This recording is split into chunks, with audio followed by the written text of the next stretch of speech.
Nah, jika teman-teman ijazahnya memang sampai SLTA, berarti teman-teman akan punya tiga ini ya, satu, dua, tiga. Tapi kalau teman-teman ijazah S1, teman-teman akan punya empat ya, berarti ada tambahan untuk ijazah S1. Halo, salam satu data. Malam ini Mimin kembali akan memberikan informasi terkait seleksi P3K tahun 2024. Nah, kali ini Mimin akan menjelaskan kepada teman-teman terkait pengisian daftar riwayat hidup atau DRH bagi teman-teman yang sudah dinyatakan lulus seleksi P3K tahun 2024, yaitu dengan teman-teman kode R2L dan R3L tentunya. Nah, ketika teman-teman login ke situs SSCHSN, nanti akan muncul ya, selamat nama teman-teman Anda lulus seleksi P3K tahun 2024. Tahap selanjutnya adalah pengisian daftar riwayat hidup ya, bagi peserta yang lulus untuk diusulkan penetapan nomor induk P3K. Harap memantau jadwal pengisian daftar riwayat hidup. Kemudian apakah Anda ingin melanjutkan pengisian daftar riwayat hidup dan pemberkasan PASN? Ini kita jawab iya ya.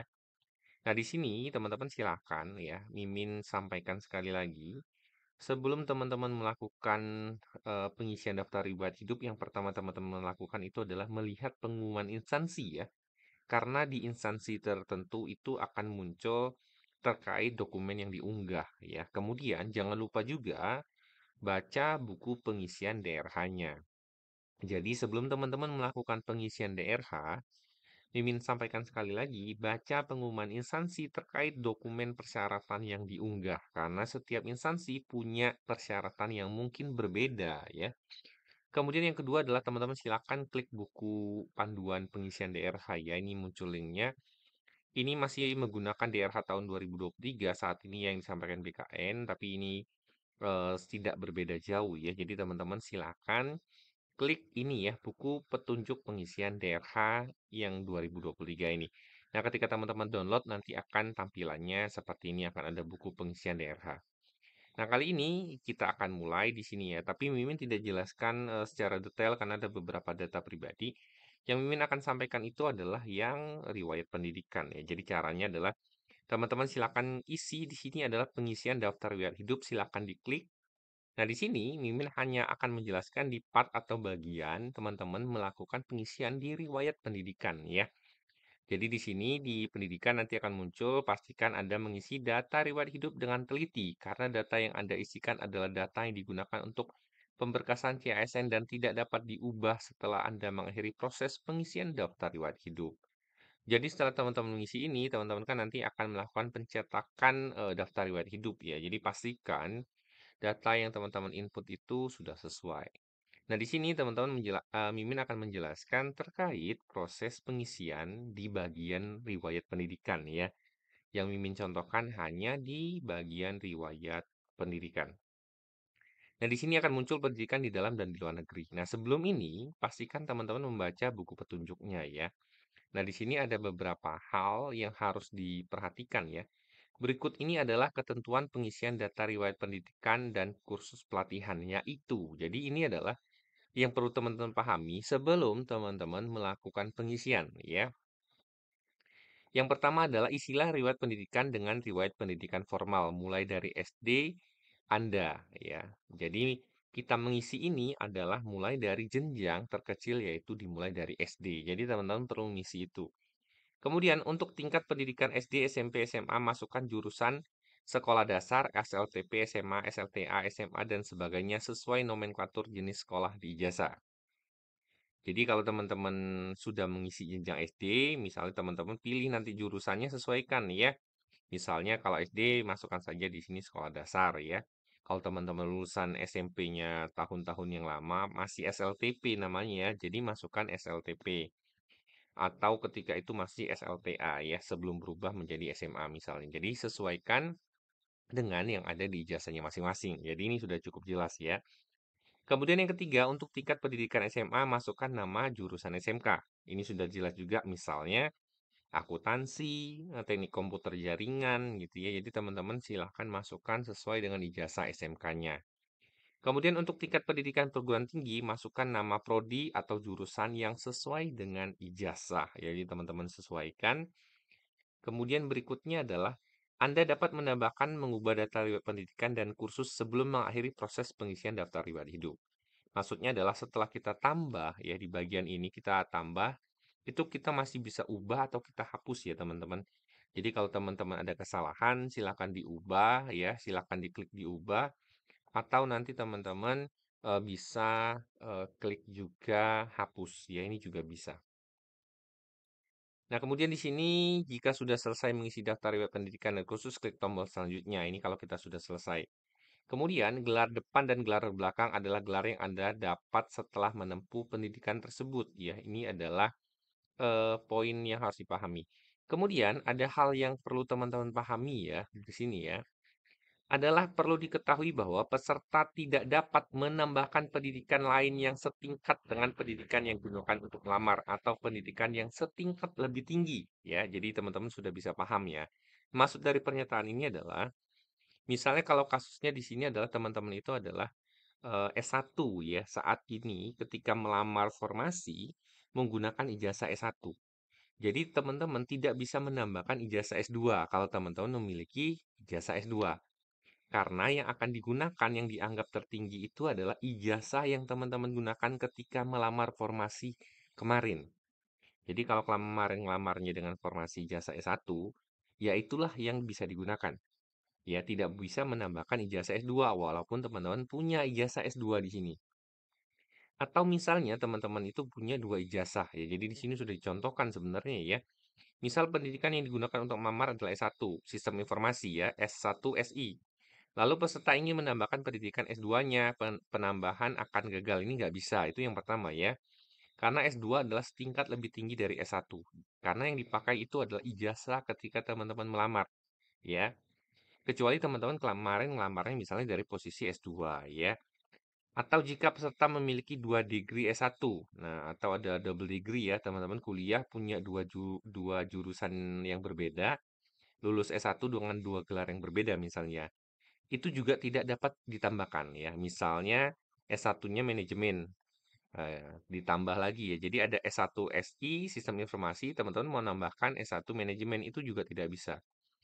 Ini akan gagal juga di input karena tingkat pendidikannya setingkat dengan S1 Sistem Informasi yang digunakan untuk melamar gitu ya. Jadi teman-teman sudah bisa paham ya. Jadi untuk pendidikan ya teman-teman sudah pahami bahwa ini dimulai dari jenjang yang paling kecil dari SD. Jadi kalau teman-teman itu memang hanya ijazah lulusannya SD, teman-teman cukup nambahkan SD. Tapi kalau teman-teman lulusan SMP, berarti SD dan SMP.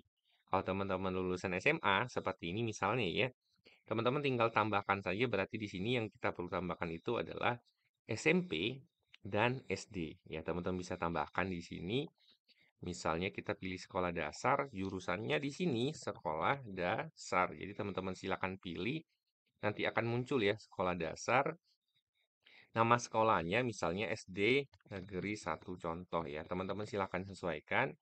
Nah, lokasinya ini diisi secara autocomplete ya. Jadi teman-teman cukup ketikkan beberapa kata sesuai dengan kota tempat ijazah teman-teman keluar. Misalnya di sini ijazahnya di Kota Lampung Tengah ya misalnya ya. Nanti akan muncul seperti ini ya teman-teman, pastikan sesuaikan masukkan kotanya. Kemudian akreditasinya, misalnya kalau akreditasinya A, silakan isi dengan A ya, akreditasinya ketika teman-teman lulus ini ya. Tapi kalau teman-teman tidak tahu ketika lulus itu berapa, bisa menggunakan tanda strip. Kemudian nomor ijazahnya DN sekian-sekian misalnya, ya. Teman-teman silakan sesuaikan dengan ijazahnya. Kemudian untuk tanggal ijazahnya juga teman-teman silakan sesuaikan. Nah, misalnya ini adalah lulusan tahun 2005 ya. Nama pejabat penandatangan ijazah ini adalah kita menyesuaikan pejabat ketika itu sebagai penandatangan ijazahnya ya. Misalnya adalah kepala sekolah kita ya. Misalnya namanya adalah DRS misalnya. Misalnya DRS Jumadi misalnya ya. Nah, ini teman-teman silakan simpan kalau sudah selesai ya. Jadi nanti teman-teman di sini sudah punya jenjang pendidikan tingkatnya yang terendah adalah sekolah dasar. Nah, satu lagi adalah teman-teman ketika kemarin mengisi administrasi ini sudah muncul secara otomatis ya. Ini penanda bahwa kemarin teman-teman melamar itu dari formasi dengan ijazah apa ya. Jadi ini secara default itu sudah muncul ya. Akan muncul ijazah yang teman-teman gunakan untuk melamar formasi yang teman-teman dinyatakan lulus ini ya, ini sudah terisi secara otomatis. Nah, kemudian juga untuk SMP ya, sama teman-teman silakan tambah di sini ya. Teman-teman silakan tambah saja di sini. Misalnya adalah teman-teman itu SLTP. Nah, di sini teman-teman bisa sesuaikan SLTP ya. Untuk di jurusannya teman-teman pilih SLTP. Kalau dulunya nama sekolah SMP-nya adalah SLTP ya. Tapi kalau nama sekolahnya sudah SMP, sesuaikan ya. Nah, ini kan sudah disampaikan di poin yang satu ini ya, teman-teman silakan ini jurusannya ngikutin ini ya, bisa pilih ini.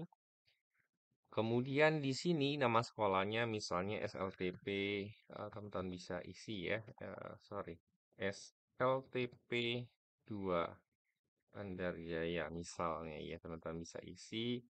Ini adalah di Lampung Tengah misalnya ya. Ini akreditasinya A, kalau teman-teman misalnya tahu ya. Ini kita isi, kemudian tanggal ijazah silakan diisi ya, menyesuaikan. Teman-teman bisa pilih tahunnya di sini ya, misalnya adalah 2008 misalnya ya. Ini contoh ya. Nah, kemudian penandatanganannya misalnya DRA Sumiyati misalnya. Nah, kemudian teman-teman simpan. Nah, jika teman-teman ijazahnya memang sampai SLTA, berarti teman-teman akan punya tiga ini ya, satu, dua, tiga. Tapi kalau teman-teman ijazah S1, teman-teman akan punya empat ya, berarti ada tambahan untuk ijazah S1. Begitu juga dengan kursus ya, di sini sebenarnya teman-teman bisa lihat untuk di bagian kursus ya. Tapi kalau riwayat kursus ini kalau teman-teman tidak ada, memang tidak perlu diisi, tidak apa-apa ya untuk di bagian kursus.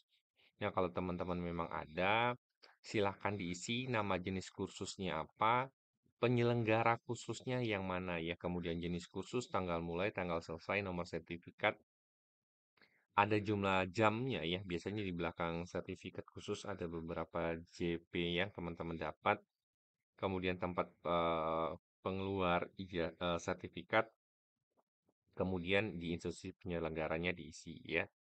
Jika kursus yang dimiliki tidak tersedia pada pilihan jenis kursus ya, jadi kalau jenis kursus ini tidak ada, misalnya, maka form ini tidak bisa diisi ya.